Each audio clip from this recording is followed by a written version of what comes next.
We leave you with these images of a day we will never forget. The day began with a demand from the president urging his vice president to reject the Electoral College vote. Mike Pence is going to have to come through for us, and if he doesn't, that will be a sad day for our country. We're going to walk down to the Capitol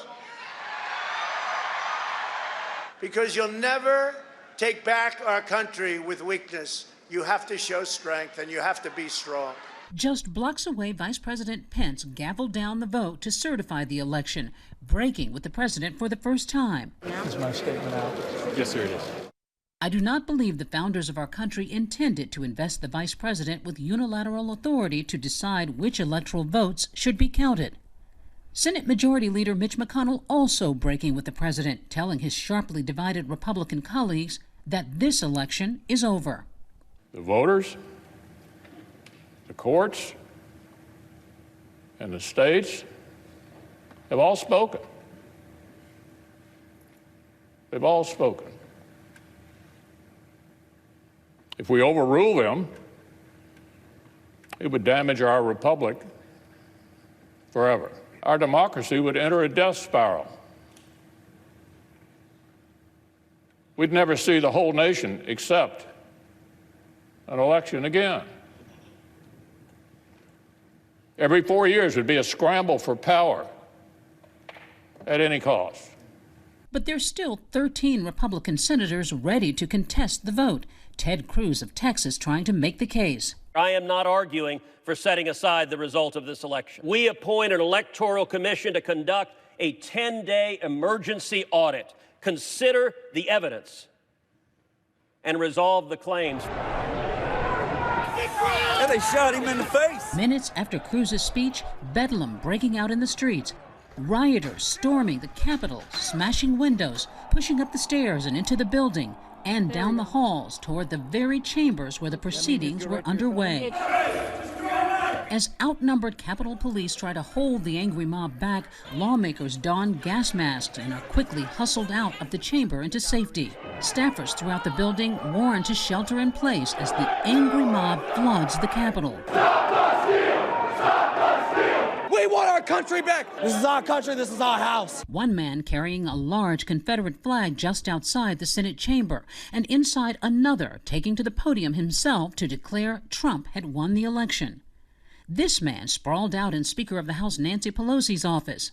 Vice President Pence is rushed out of the building by the Secret Service, tweeting shortly after, "The violence and destruction taking place at the U.S. Capitol must stop, and it must stop now. Anyone involved must respect law enforcement officers and immediately leave the building."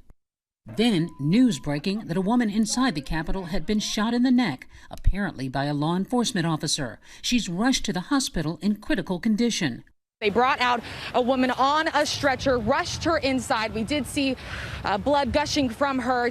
Hours later, she's pronounced dead. Today, a young lady lost her life because she went too far, and she went through a door that unfortunately I was nearby. And when she came through the door, an officer had to make a decision to put her down, and she lost her life.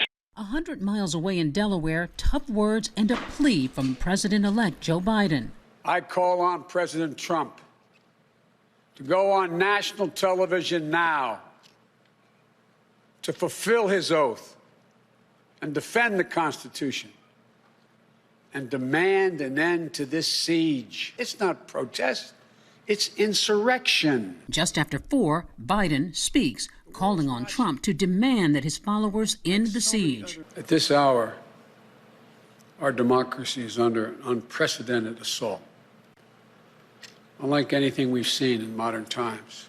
Minutes later, President Trump releasing a short video repeating his false claims of election fraud. I know your pain. I know you're hurt.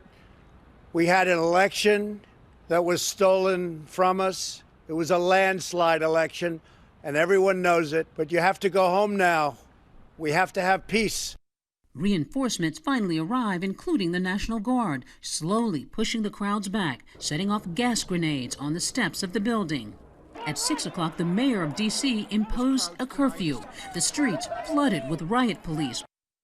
After, Trump doubles down again on Twitter, justifying the attack, saying, "These are the things and events that happen when a sacred landslide election victory is so unceremoniously and viciously stripped away from great patriots." A curfew is in effect at 1800 hours until 600 hours tomorrow. D.C. police reporting that 5 weapons have been recovered and at least 13 arrests made thus far. Tonight, lawmakers returning to the Capitol chamber to resume the certification of the electoral vote. We will not be kept out of this chamber by thugs, mobs, or threats. We will not bow to lawlessness or intimidation. We are back at our posts. We will discharge our duty under the Constitution and for our nation. And we're going to do it tonight. Hi, everyone. George Stephanopoulos here. Thanks for checking out the ABC News YouTube channel. If you'd like to get more videos, show highlights, and watch live event coverage, click on the right over here to subscribe to our channel. And don't forget to download the ABC News app for breaking news alerts. Thanks for watching.